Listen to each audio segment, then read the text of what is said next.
We still have the power of the majority, but on top of that, our leverage and our power is greatly enhanced by having a Democratic president in the White House. Speaker Nancy Pelosi putting a positive spin on the outcome, while Minority Leader Kevin McCarthy claimed a decisive victory. We won from Miami to Oklahoma City to New York to California. Not one Republican incumbent lost. And with 17 GOP women elected to the House, McCarthy says this is the year of Republican women. 12 Democrat incumbents lost. And you know the unique thing of who they lost to? Every single Democrat either lost to a Republican woman, minority, or veteran. This is the year of the Republican women.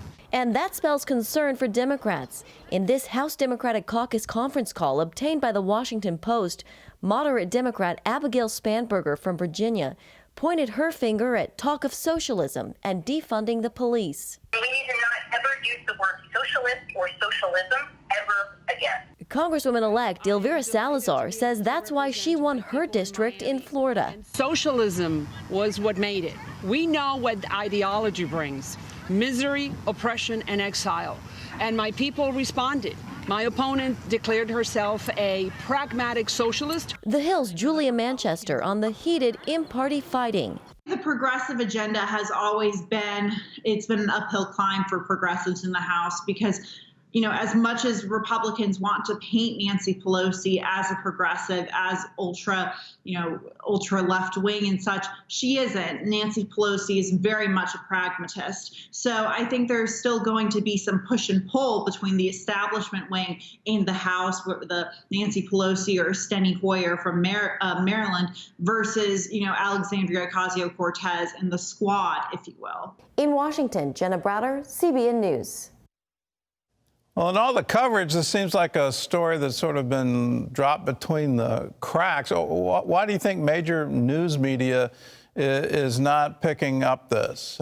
David, what's your opinion on that?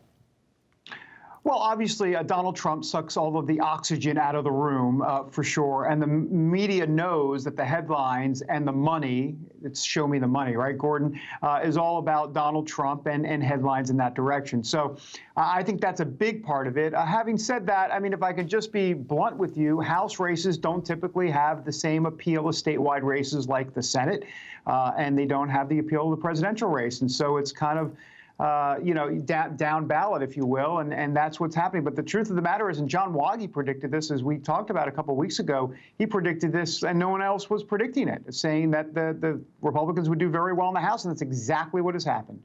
What do you count this to? It seems like at the top of the ballot, you had a lot of votes for Biden, but these are all down ballot races. Is this just what's happening in these particular congressional districts, or is there a bigger trend? Well, I think it's a bigger trend, Gordon. Look, you have the President of the United States, which, of course, he has the biggest megaphone out there, and he's using it effectively about how you're not safe in the suburbs, defunding the police is something Democrats want to do. If Joe Biden's elected president, it'll be socialism. Now, the president's race is a bit of an anomaly as it relates to potential election fraud, and Donald Trump is his own person, his own persona, and so there was obviously the anti-Trump vote out there. But when it comes to House races, kind of like the bread and butter of conservatism out there, that type of rhetoric really did resonate, and people really were concerned about a lot of this. And so, this idea that Democrats are going to try to run on defund the police and the Green New Deal and all of the liberal mumbo jumbo, the party's just not there. The country for sure is not there. And it does remind me a little bit of the Tea Party in 2010. In 2010, the Tea Party was, all of this fervor, if you will, and it did well for a while, and then it just kind of, I don't want to say fizzled out. You had Rand Paul, you had Marco Rubio, you had Tim Scott, you had some senators come in, but it wasn't able to kind of override the Republican establishment fully until, of course, Donald Trump came along, and that's kind of a different version of the Tea Party. I was going to say, Donald Trump he did ride in on the Tea Party. And he got more people activated than I never thought was possible. I never thought he could even win the nomination back in 2016. And he defied all the odds to win. Well, just a quick point of clarification on Donald Trump and the Tea Party. Donald Trump is not your classic Tea Party candidate as it relates to fiscal conservatism. He's not a fiscal conservative at all, and that's what the Tea Party was based on. But what happened was that the Tea Party is very anti-establishment, and that's exactly what Donald Trump is. And so that was the kinship and the bond between them. Yeah, I think his best line was from the second debate. Joe, you're the reason I ran, and you just hear that outsider in that. It just really summed it all up. Boil it down for us in terms of what does the new Republicans in Congress, what's actually going to happen? There's still the Democrats in the majority. Granted, it's a smaller majority, but assuming Biden wins and there's a new administration, how is this going to stack up?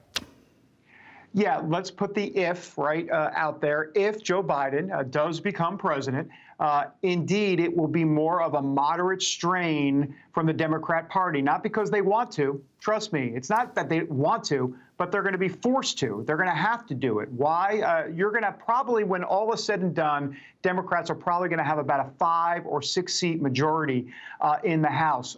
Back before this, or in this current Congress, they had a 32 seat majority. So you've gone down, in essence, this idea that Republicans have gained about 20, it's going to end up being about 20 seats that Republicans are going to gain when all is said and done. There's still 13 races outstanding. So bottom line is Pelosi's going to have to be more moderate. She's got a very slim majority there. And then, of course, we know about the Senate. Most likely, remember, I came on about a week and a half ago. I said 51-49. I thought it was going to be Republicans. As I pat myself on the back, I think it may be 51-49. We'll see, because right now it stands at 50-48 in the Senate. And I think that the two Georgia runoffs, probably going to be a split to make it 51-49. So we'll see. And then if Biden's president, he's already talking about being moderate, not going after Trump and all the investigations. You put it all together, I think they're going to go center left. They're not going to go far left. And I know that's going to disappoint AOC and all the folks on the left. AOC is already making noises about going after Schumer's seat. And you wonder how much, assuming Biden wins, how much Harris is going to go along with, let's just be moderate.